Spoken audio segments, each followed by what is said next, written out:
viendo los audios del ministro de Economía y del presidente del cuadro de situación que se está viviendo por esta corrida cambiaria que vivió la Argentina en las últimas horas y que, según ella, todavía estamos allí metidos. Vamos a charlar con Gabriel Rubinstein, que es un protagonista, un hombre que ha tenido funciones públicas en el área económica, ha sido secretario de Política Económica del Ministerio de Economía y es director de la consultora en Economía y Finanzas, IEIR. ¿Qué tal, Gabriel? ¿Cómo va? Bien, ¿qué tal? ¿Cómo están? Bien, gracias por atendernos. Bueno, ¿qué lectura hace usted de estos últimos movimientos que ha tenido el dólar y de las consecuencias que puede traernos? Sí, no comparto el diagnóstico del gobierno, que en todo caso es un diagnóstico muy parcial. Ellos, por supuesto, no hacen autocrítica de lo que hicieron, pero la parte económica de errores del gobierno y de problemas del plan económico es por lo menos el 60% de la explicación de lo que está pasando. Hay una parte que es explicación política, porque lo hizo el Congreso, digamos, la parte de explicación política también hay una responsabilidad del gobierno de no saber negociar, y otra parte de la oposición de presentar proyectos que no tenían buen financiamiento y que es parte de la irresponsabilidad fiscal habitual de la política. Ahora, el gobierno tiene una responsabilidad muy importante en toda la corrida que estamos transitando, porque después de un logro, que fue conseguir la plata del Fondo Monetario, de haber conseguido 12.000 millones más otros de otros organismos, no tuvieron mejor idea que desdecir lo firmado con el fondo. Es decir, el fondo decía que había que acumular reservas y que incluso daba a entender con bastante claridad que tenía que el Banco Central y el gobierno comprar reservas en el medio de la banda, aunque no llegara al piso. Y el gobierno dijo, no, solo vamos a comprar el piso. Pero es más, primero que se equivocaron porque dijeron que estaba todo planeado para que vaya al piso, cosa que se demostró que era un error. Y después, algo más grave aún, que salió el Banco Central a decir que no necesitaban reservas, que sobraban las reservas. Eso fue una bofetada al acuerdo con el fondo y fue una bofetada al mercado. El mercado no cree en eso.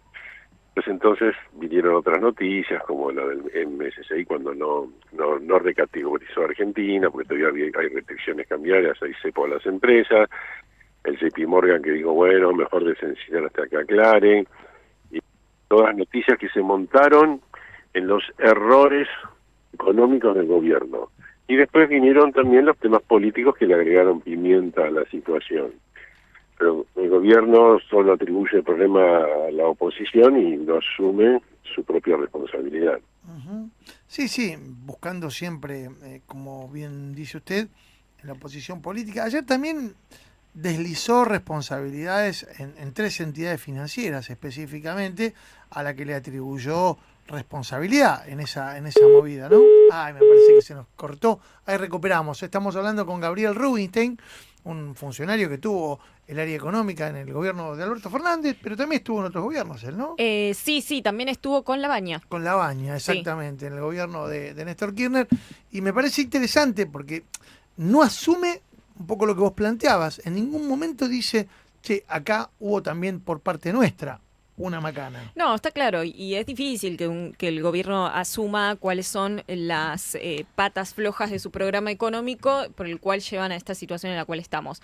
Lo que pasa es que si uno va, como hicimos un poco, ¿no?, haciendo un repaso de las últimas declaraciones, sí se ve una inconsistencia muy grande. Desde el dólar flota libre y no vamos a intervenir, y de repente se ve que están interviniendo en las tasas de interés, en las expectativas de evaluación con el dólar futuro. Entonces, incluso para el propio mercado, son signos de mucha contradicción en el programa. Bueno, ¿y ahora hacia dónde van a ir? Y no iban a comprar reservas, terminan comprando reservas. No iban a intervenir y finalmente están interviniendo. Bueno, todo este caldo de cultivo, sumado a que estamos en un escenario electoral y no sabemos qué es lo que va a pasar, genera mucha presión y tensión cambiaria. Ahí lo tenemos de vuelta, Gabriel. Le preguntaba a Gabriel por el tema de no solamente la responsabilidad al contexto político, en la que el presidente particularmente volvió a apuntarle a la vicepresidenta y a las leyes cuya, digamos, aprobación él dice que fueron un torpedo, un misil hacia los motores económicos, sino también ayer deslizaron a través de un discurso que se distribuyó entre periodistas afines al gobierno, que había responsabilidades también de entidades financieras, apuntó a 3 particularmente. Bueno, eso yo lo veo como una tontería. Primero que los bancos tienen muy pocas posibilidades de hacer cosas porque están muy regulados. Con los pesos no pueden comprar dólares y acumular dólares en sus posiciones. Pero más allá de alguna maniobra que pueda haber, es muy paradójico que un gobierno liberal hable de conspiraciones por decisiones eventuales de alguien que quiera comprar dólares. Bueno, para mí me muestra una faceta de cierta desesperación del gobierno y muy alejado de la tranquilidad que pretenden exhibir y mostrar, ¿no? Gabriel, buenos días. Florencia Gutiérrez te saluda. Hablando ya un poco más de las consecuencias que puede llegar a tener esta corrida, ¿crees que va a haber una suba de precios, que puede seguir además esta suba del dólar o que se va a calmar un poco?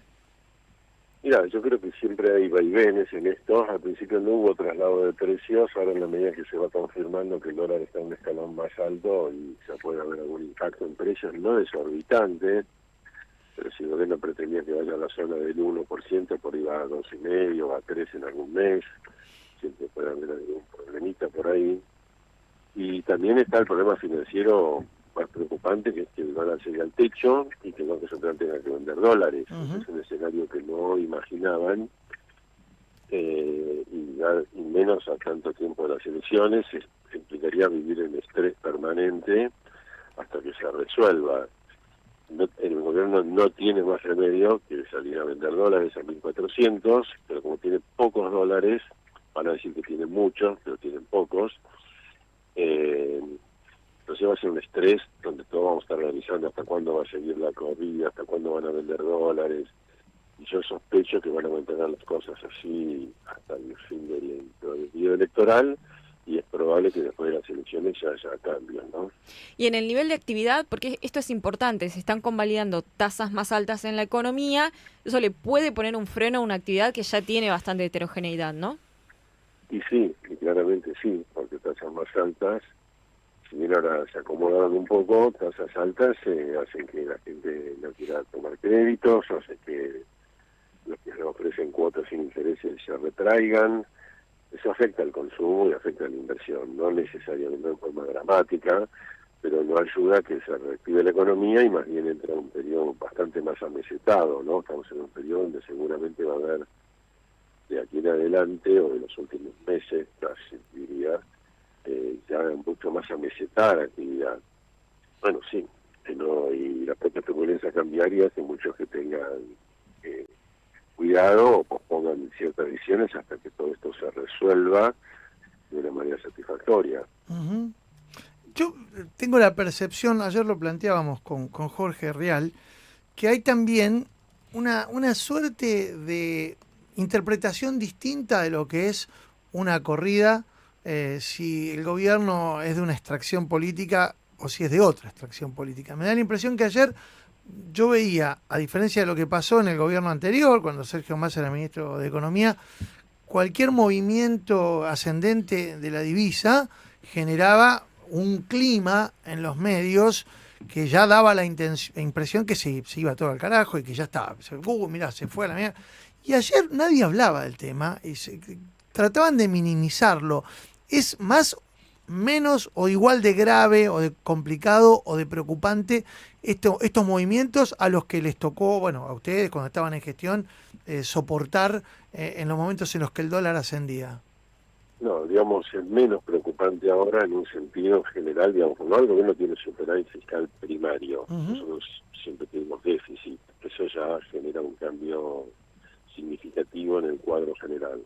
Por otra parte, el gobierno se agenció de reservas. Nosotros nunca pudimos conseguir que el Fondo Monetario nos prestara reservas nuevas, siempre nos daba reservas para pagarle lo que le debíamos, pero no tuvimos reservas nuevas, entonces siempre estábamos, y encima tuvimos una sequía enorme, con lo cual estábamos muy mal de reservas. El gobierno está mejor de reservas, el gobierno puede aguantar más, no es una corrida, digamos, la situación anterior era más preocupante, esta es más llevadera, pero no significa que sea fácil. O sea, tiene más recursos, por eso yo pienso que van a llegar a las elecciones, un poco de suba de tasas, un poco de venta de dólares, un poco de aquí y allá. Pero cuando uno ve que el Tesoro tiene que seguir comprando dólares, y uno esperaría que el Banco Central acumule dólares, no que venda dólares, la situación va a ser frágil. No necesariamente es catastrófica, ni estamos en una corrida terminal, ni nada de eso. Pero es una situación frágil que probablemente termine en algún momento convalidando un dólar más alto, ¿no? Por ahí no es más grave que eso, pero implica todo un cambio que el gobierno tiene que aceptar de lo que pensaba. Esto, digamos, no está saliendo las cosas de acuerdo al plan. El gobierno con pragmatismo tiene que modificarlas. Algo lo ha hecho porque ha sido pragmático. No querían comprar a 1.000 y terminaron comprando a 1.250, 1.300. O sea, hay pragmatismo en el gobierno, pero ese pragmatismo va a tener que ser elevado, más elevado todavía, y en el medio también se puede perder, se va perdiendo credibilidad, porque si el gobierno asegura una cosa y después pasa otra, bueno, se va erosionando la credibilidad. Entonces, y todavía estamos lejos de bajar el riesgo país a los niveles que el gobierno necesita o que el país necesita para que se pueda arrollar la deuda. O sea que hay muchos temas de tensión. No significa que sea catastrófico, significa que las cosas no están marchando muy bien y hay tensiones y hay que ver cómo las maneja el gobierno, porque también se pueden mandar errores, como se mandaron errores con este tema de las NEFI, fue un error técnico importante que se mandaron. Pueden mandarse otros errores y cuando uno se manda errores las cosas se pueden poner bastante peor de lo que era necesario, ¿no? Clarísimo, clarísimo. Gabriel, le agradecemos mucho este contacto con Radio 10. Le mandamos un abrazo. Bueno, gracias a ustedes. Que tenga buen día. Gabriel Rubinstein, uno de los funcionarios que tuvo, en este caso el gobierno de Alberto